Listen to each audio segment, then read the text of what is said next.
Bonjour à toutes et à tous et bienvenue dans cette deuxième partie du numérique au service de l'évaluation. Nous allons dans ce volet aborder plus précisément la question de l'outil, comment le choisir, quelles sont les contraintes auxquelles l'outil doit répondre afin d'être le plus performant possible, et nous vous ferons une démonstration d'un outil, Sacoche, qui répond aux différents critères que nous aurons évoqués. Tout d'abord, un petit rappel, l'évaluation telle qu'elle est attendue dans la loi de refondation de l'école est une évaluation positive qui valorise les progrès, encourage les initiatives et est compréhensible par les familles. Cela nécessite donc un outil qui nous permette de répondre à toutes ces exigences. Qu'attend-on de lui? D'une part, qu'il permette d'assurer un suivi au long cours sur plusieurs années, afin de respecter la logique de cycle. Deuxièmement, qu'ils permettent d'évaluer les élèves au moment le plus opportun, quand ils sont prêts, et c'est ce qui permettra que cette évaluation soit la plus positive possible. Un outil qui permette d'évaluer les élèves à plusieurs reprises sur les mêmes connaissances, les mêmes compétences, et surtout qu'il en garde la trace afin de pouvoir évaluer les progrès réalisés. Un outil également qui permette aux élèves de travailler seuls sur certains points en mettant à leur disposition des ressources et ainsi favoriser l'autonomie. Qu'il permette également aux élèves de formuler des demandes d'évaluation quand ils sont prêts, que ce soit eux qui deviennent acteurs de leur formation et qu'ils encouragent l'initiative de l'élève sur l'évaluation.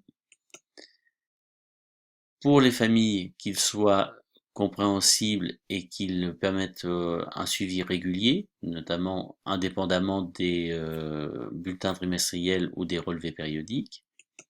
Et enfin, qu'ils soient transférables vers le LSU afin d'éviter aux enseignants de procéder à une seconde saisie sur le livret scolaire unique qui est une obligation nationale. Alors, quel outil choisir?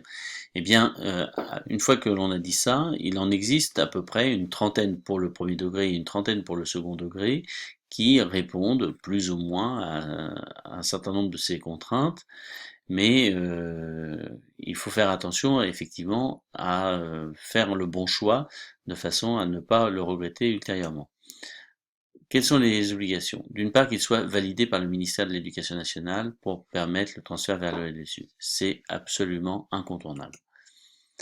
Une exigence, c'est qu'il soit du coup compatible avec les applications éducation nationale, la base élève, STS Web, afin de récupérer les données utilisateurs, et qu'il respecte bien évidemment la réglementation CNIL sur la liberté individuelle et le droit à la propriété privée des données numériques.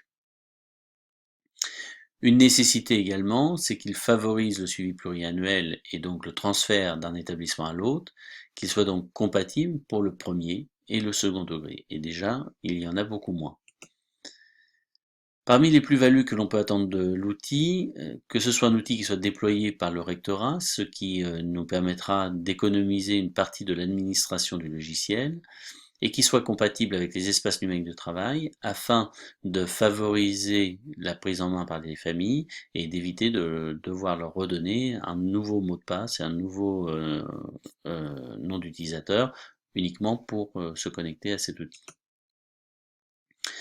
Parmi les autres conseils que l'on peut donner, vérifier son prix. Est-ce qu'il est gratuit? Est-ce qu'il est payant? À quel coût cela représente pour l'établissement ou pour la commune lorsqu'il s'agit d'une école primaire? Son adaptabilité, sa modularité. Est-ce que c'est bien l'outil qui va s'adapter aux besoins des enseignants et non pas l'enseignant qui va devoir s'adapter à l'outil? Quels sont les services rendus à l'usager? Encore une fois, je pense là aux familles et aux élèves. Est-ce que l'élève peut accéder facilement à ces résultats? Est-ce qu'il peut demander une évaluation? Est-ce qu'il peut accéder à des ressources liées aux évaluations? Et enfin, pour l'enseignant et tous les personnels qui vont utiliser l'outil, quel est son service après-vente? Est-ce qu'il y a une hotline? Est-ce qu'il y a un réseau d'entraide qui permettra rapidement de trouver les réponses aux questions que l'on se pose? Nous avons choisi pour cette vidéo de vous présenter Sacoche. Pourquoi? Tout simplement parce que Sacoche est déjà déployé dans l'Académie de Rouen auprès d'un certain nombre d'établissements. Vous envoyez la liste là-dessous. Cela ne signifie pas pour autant qu'ils sont tous totalement actifs, mais en tout cas, l'outil est déployé et il est hébergé par le rectorat. Deuxièmement, il s'agit d'un logiciel gratuit. Troisièmement, il est utilisable dans le second comme le premier degré. Et enfin, il fait partie des 4 éditeurs actuellement validés par le ministère de l'Éducation nationale pour le second degré, sachant que pour le premier degré, il fait partie de ceux qui sont en cours de validation, mais aucun éditeur n'a encore été validé à l'heure où je parle. Nous allons procéder maintenant à la démonstration. Cela pourrait prendre énormément de temps. Nous avons fait le choix de vous mettre dans l'espace pour aller plus loin une petite vidéo d'une quinzaine de minutes sur la façon de paramétrer un référentiel et créer une évaluation. Ici, nous allons nous concentrer sur l'exploitation des résultats et la création des groupes de besoins par le professeur. Et pour l'élève, comment connaître ses résultats, procéder à une remédiation et demander à être évalué. Bien, pour les besoins donc de cette démonstration, je suis maintenant connecté en tant que professeur de mathématiques en 6e, Madame Bonacci, et on va de ce pas aller voir les évaluations qui ont été réalisées en 6e A tout au long de l'année. Nous voyons qu'il y en a 3 concernant les nombres entiers et décimaux. Toutes ont été saisies au niveau des résultats et je peux donc déjà commencer par aller voir les résultats. Nous avons paramétré le logiciel selon les 4 degrés d'acquisition du socle commun, non acquis, partiellement, enfin non atteint, pardon, partiellement atteint, atteint et dépassé. Le violet ici étant réservé aux élèves qui auraient rendu copie blanche ou n'auraient pas rendu le devoir de façon volontaire. Ici, ils ne sont pas concernés. Et nous pouvons également voir en dessous, item par item, les élèves qui ont réussi ou non, ce qui nous permet de constituer d'ores et déjà des groupes par rapport à certains items éventuellement identifiés. Mais je peux aller au-delà. Je peux également, alors ici nous sommes dans une situation où nous avons une classe de 5 élèves, mais dans une classe plus importante, nous aurions forcément des différences plus marquées. Et je peux aller dans un relevé d'items, chercher les élèves de 6e A sur, encore une fois, l'ensemble de l'année scolaire. Et je vais voir dans cette synthèse quels sont les degrés de réussite de l'ensemble des élèves pour l'ensemble des items. On voit déjà apparaître très clairement que l'item résoudre des problèmes complexes n'est pas maîtrisé par 3 élèves sur 5, que l'item prélever et organiser des informations à partir de supports variés n'est pas validé par 2 élèves sur 5, sachant qu'il y en a 2 qui sont aussi en maîtrise insuffisante. Donc nous sommes sur un résultat finalement assez médian, mais avec une élève qui est plus en difficulté que les autres. Je peux à partir de là, soit recréer une évaluation pour les élèves sur des items personnalisés. Dans ce cas-là, il me suffira de cocher par exemple les élèves qui sont en rouge et réévaluer ces élèves-là. Mais je peux également créer un groupe de besoins. On va le voir juste après. Je finis juste de faire la saisie. Voilà, j'accède au formulaire. Et là, je vais pouvoir créer une nouvelle évaluation.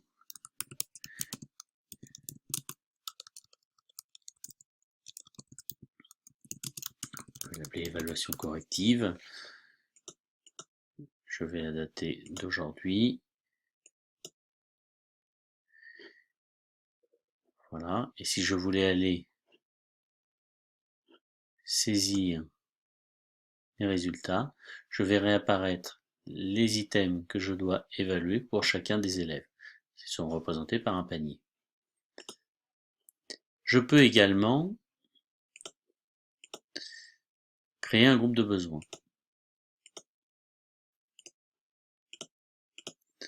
Je reprends ma 6e A, je reprends la période personnalisée et le même affichage que tout à l'heure, sauf que cette fois-ci, je vais constituer un groupe de besoins, et là je n'ai plus qu'une coche ici pour faire un groupe de besoins en fonction des élèves.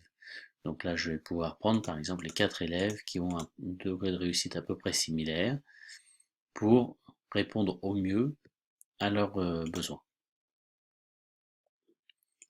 Et là, je vais l'appeler, comme j'en ai déjà créé quelques-uns, l'appeler groupe de besoins numéro 4. Valider. Vous voyez que il se retrouve ici, j'en ai créé d'autres avant, que l'on retrouve également. Voilà pour faire un tour d'horizon rapide. Malgré tout, je voudrais vous montrer encore une dernière chose, c'est la maîtrise du socle. Nous avons la possibilité également de voir à tout moment où se situent nos élèves dans la maîtrise du socle. Là, je vais prendre cette fois-ci le relevé individuel en PDF, et on voit qu'il y a deux domaines du socle que j'ai évalués en mathématiques, le domaine système naturel et système technique, pour tout ce qui est chercher, raisonner, etc. Et puis langage mathématique, scientifique et mathématique, pour les activités mathématiques propres. Et nous avons ici 4 degrés de maîtrise, insuffisante, fragile, satisfaisante, très bonne maîtrise, et la couleur de bleu nous indique à quel niveau nous sommes. Donc une fois que ce travail est fait pour toutes les disciplines et pour tous les élèves, eh bien nous avons une vision globale du niveau de maîtrise des élèves. Si je me situe maintenant au niveau des élèves, je suis maintenant connecté en tant que Terry Bac, élève de 6e. Je vois sur ma page d'accueil les dernières évaluations faites par Madame Bonacci, je vois quels sont les items récents sur lesquels je dois m'améliorer, et je vois également, au contraire, tous ceux sur lesquels j'ai plutôt réussi. Si je clique sur l'item qui est à améliorer, je vais voir effectivement un bilan global de l'ensemble de mes items depuis le début du trimestre 2, donc je peux modifier cela pour mettre depuis le début de l'année et générer voilà, le résultat. On voit que certains items ont été évalués 4 fois, d'autres une seule fois, et on voit par exemple que connaître, utiliser les écritures des nombres décimaux, c'est quelque chose que je ne maîtrise pas. Je peux très bien, à partir de ce moment-là, travailler ce point-là, écriture des entiers, écriture des décimaux, voilà, je vais choisir les zéros inutiles, pardon, et je vais aller faire une activité. Voilà, donc là, en l'occurrence, il s'agit de réécrire la même chose en enlevant les zéros inutiles.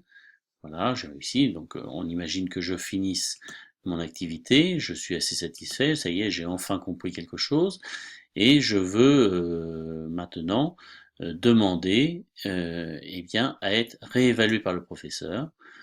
Je vais pouvoir ici lui envoyer un message. Merci de me réévaluer sur cet item. Je confirme. Et étant donné que nous avons permis aux élèves de demander jusqu'à 5 réévaluations, il lui en reste 4 possibles. Voilà pour l'élève, mais je peux également en tant qu'élève voir ma maîtrise du socle, au même titre que le professeur pouvait le faire de son côté. Je vois effectivement là où j'en suis au niveau de ma maîtrise du socle. Voilà. Si je reviens maintenant comme professeur, je vais aller actualiser ma page d'accueil, et je vois que, en tant que professeur, j'ai une demande d'évaluation de la part de l'élève qui n'avait que 10% de réussite, et là je peux éventuellement le réévaluer à la volée. Si toutefois je lui fais faire une activité ou qu'il m'a rendu une copie, je peux le réévaluer et le valider, à condition d'avoir coché avant. Voilà. Nous en avons fini de cette démonstration, un peu rapide certes, mais dont le but était essentiellement de vous présenter ce qui existe afin que vous puissiez ensuite développer par vous-même votre découverte du numérique pour l'évaluation. Je vous remercie, au revoir.